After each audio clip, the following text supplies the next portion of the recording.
Hey guys, thanks for tuning in. Today we're going to be in Photoshop looking at how I turned this photograph into this photograph. Okay, it's a pretty simple setup. 3 lights, we've composited them together, bit of frequency separating and retouching. Enough chat from me, let's jump into Photoshop and see how it's done.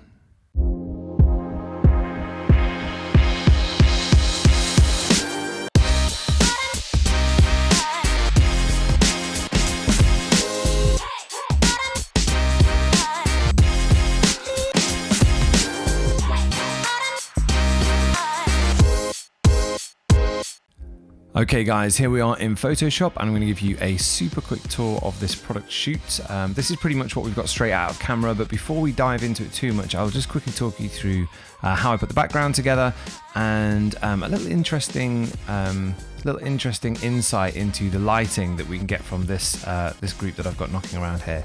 Now let's start with the background.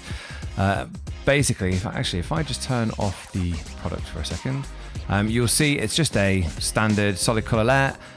It's got a gradient overlay and it's just a white radial gradient positioned in the center, set to overlay. Absolutely nothing clever going on apart from this layer just here.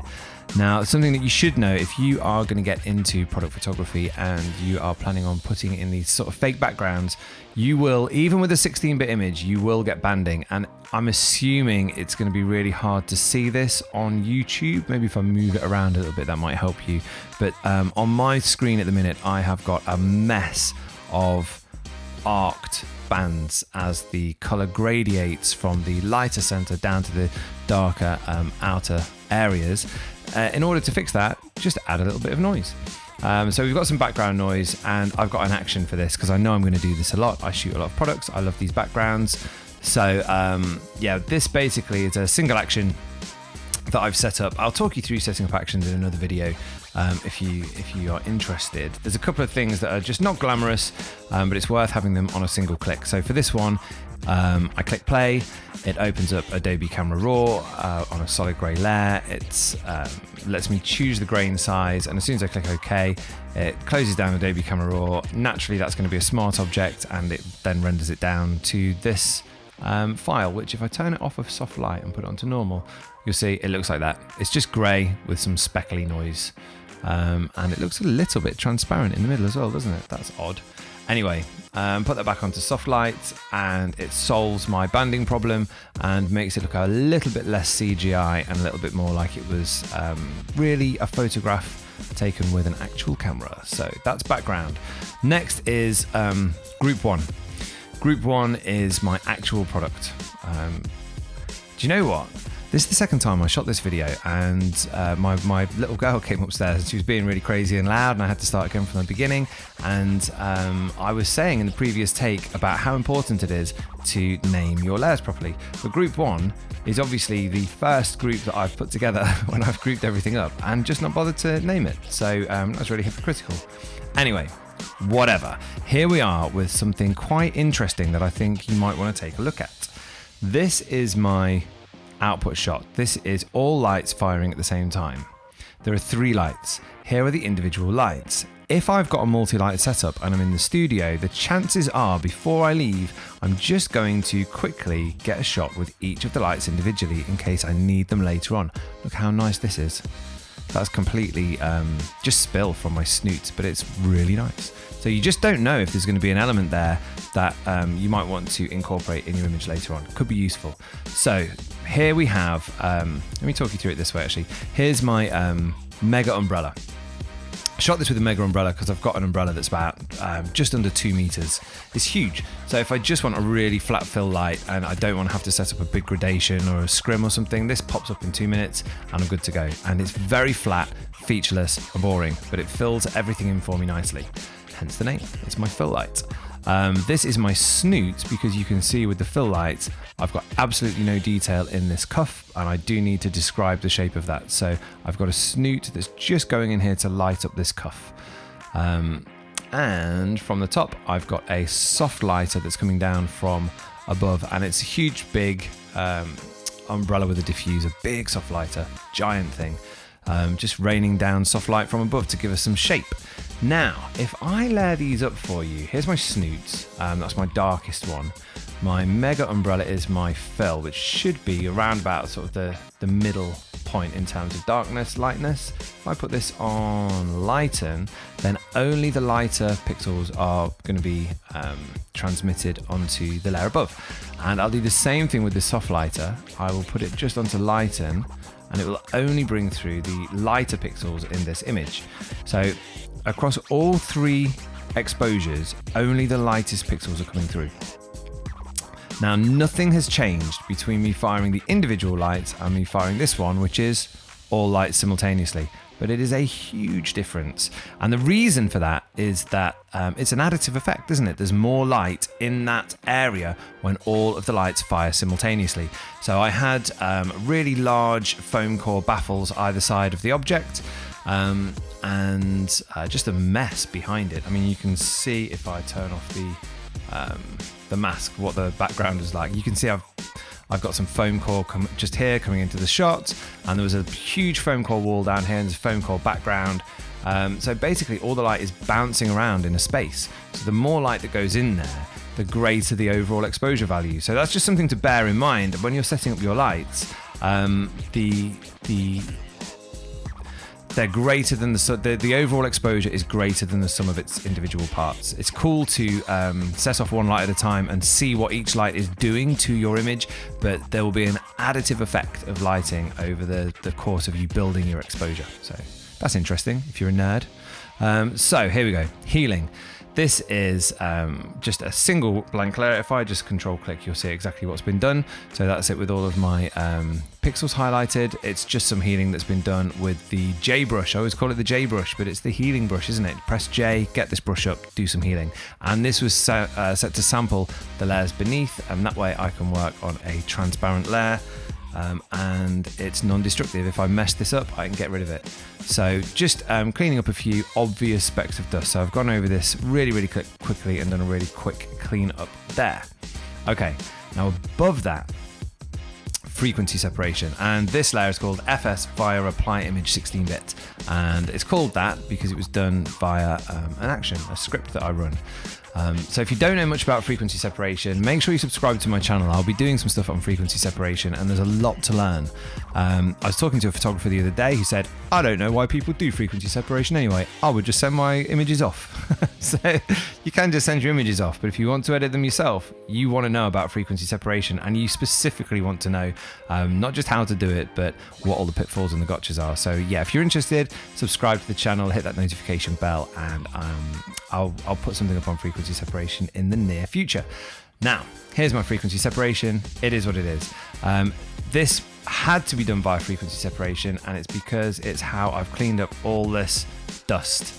Now, if I'd have gone in here with the clone stamp or the J brush, the healing brush, it would have been really confused. I would have been trying to get rid of these speckles, but without changing the tonal value underneath, because that is clearly a bit of shadow in there. It's getting dark as you go into the crease. So what I'm trying to do is change the texture of the image, but without changing the tonal range. I'm really sorry about that. I don't know if you heard that. Someone's just gone by on a motorbike, but I shot this video. I am shooting this video during the coronavirus lockdown. We're in the UK. No one's supposed to be outside, so I thought I'd be able to have my window open. So sorry about the quality of my audio, guys. Okay, anyway, here we go. Looking around the AKG logo here, all of those speckles, very difficult to replicate this texture underneath with the healing brush or the clone stamp, but with frequency separation, absolutely no problem. Now you can see here I've masked it as well. I think I just wanted to be extra careful that there were no artifacts coming through. So I've just done my frequency separation, done my work, and then anywhere where I've worked, I've just put a mask in. And then this, look at that. Like I said, these are my headphones and I love them, and I accidentally put this big ass scratch on the logo. So it's fixed in Photoshop, but in real life, mate, these headphones are dead to me. Okay, right, let's move on up from there. Cable extension. This was a walk in the park. There's my cable. It doesn't quite reach down to the bottom of my frame. Boom, now it does. So there's no trick to that. There's just a little bit of an extension there. Now this is my retouched image essentially, but I'm just going to show you a couple of things that you might want to do if you have got a really nice clean product image and you just want it to pop. So to start with, we've got this what I'm calling white pop. Now, if you know anything about your curves, you'd know that what I've done here is pushed up the central point. Now, this is my dark area. Everything that's dark in the image is represented down here, and everything that's light in the image is represented up here, with this being the white point on the furthest right. By pushing up this central point, I know I can push my whites all the way up and nothing is ever going to clip because I can't push anything above pure white with my curve. So it's a great way to add in contrast without breaking anything. But if I just push this central point up, I'm also going to raise up all of these dark pixels down here, which I didn't want. I only wanted to pop the white. I didn't want to see any lightness creeping into the cuff or any of the detail on my headband. So I've taken a few measures to mitigate that, and the first one is this. Now I can't turn this on and off, unfortunately, so it's a bit hard to get a really clear example of what this is doing, but this is the blend if slider. And again, if you don't know anything about the blend if slider, if you want to know anything more about it, drop me a comment and I will make a video about blend if sliders. I'm most likely going to do that anyway, so you can always subscribe, hit the bell, hit the subscribe button, and you will get a video on how this works. But essentially all it's doing is setting a resistance level. So this will only show through if pixels on the underlying layer are lighter than this. Anything darker than this, and this effect will not be applied. It won't be visible. And the reason we've got this separated, you separate this instantly just by holding down the Option key while you click and drag, is so that we get a gradient. And it's actually quite subtle. If I drag it up, you can see there's the effect disappearing. And as I drag it back down again, you'll see it being applied to those areas that are white. And down here you can see it's not being applied, but I could hold down Option and spread these and it would gradate across this area. So I've set this up to pop my whites, but without lightening any of my darker areas. I'm going to click cancel so it goes back to how it was. And then I also masked it in because I'm being extra careful. I don't want anything happening up here unless I've asked for it specifically. So then I've done regular sharpening. You probably don't need me to tell you about that. If you do need me to tell you about that, let me know and I'll make a video. It's basically just done with high pass, exactly as you would expect. High pass filter and set to hard light, and then just set my opacity to match the amount of sharpening that I want. And finally, the final step is my output phase. Now I'm always going to do something like this on all of my images. Doesn't matter if it's portraits, commercial headshots, products, cars. This is what I'm going to do at the end. And I'm going to put an overall contrast curve on, and you can see it's just a little bit of an S curve. So let me turn this on. Here it is without, and here it is with, and I think that is a huge difference. I know it's relatively subtle, but the difference is huge. And then finally levels. Now the levels, again, it's subtle. It's a subtle difference, but it's an important difference. My whites are lighter, my darks are a little bit darker. I just want to quickly show you, just to finish off, how this was set up. Now, I've made very minor adjustments. The highest level that you can have here is 255. We've got it set to 242. So I've not moved this a great distance. And the same thing is true with this. I've moved it 4. The lowest value is 0. But the way that I've come to those values, I haven't looked at the numbers obviously, the way I've come to that value is by holding down Option and starting to slide this slider in. Now 255 is the largest number that you can have representing the brightness of any given pixel. So your pixels are 0 if they're black and 255 if they are white. Now that's not entirely true actually. You can have 255 red, 255 green, 255 blue. So they are white if they are, all three of them are 255. It's the brightest that either your red, green or blue channel can be. So as I slide this down, I start to see a few more pixels being pure white. They're the highest value. And now I know that I'm using the full dynamic range of this image. Those pixels that are showing through there are either pure white, or you can just see a little speckle where we've got some that are pure red, a couple of pixels that are pure green, and a couple of pixels that are pure blue. See that? All those colors kind of creeping in as I bring it down. So if you hold down your Alt or Option key and slide this into the right, you can pick those areas that you just want to have a pure white value, and they want to be, like a pixel at a time, but you do want to see a few of them, and that way your white points, your brightest white points, are truly white and you're not wasting any of the dynamic range. Same thing is said for this black point. This is it set to 0.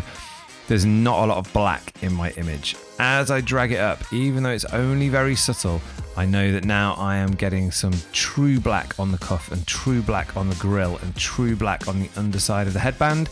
And now I know I'm using the full dynamic range of my image. And it's only a very subtle amount, but it stops me from ending up with blacks that look grey and whites that don't quite look pure white. And you can see the difference that makes.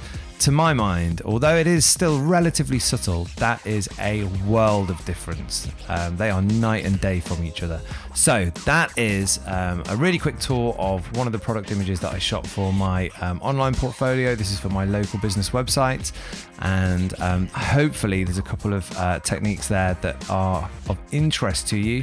And like I say, I will go into a bit more detail in some of these techniques, frequency separation and so on, in future videos. So if you're interested, just click on subscribe or like, and I will see you in the next video.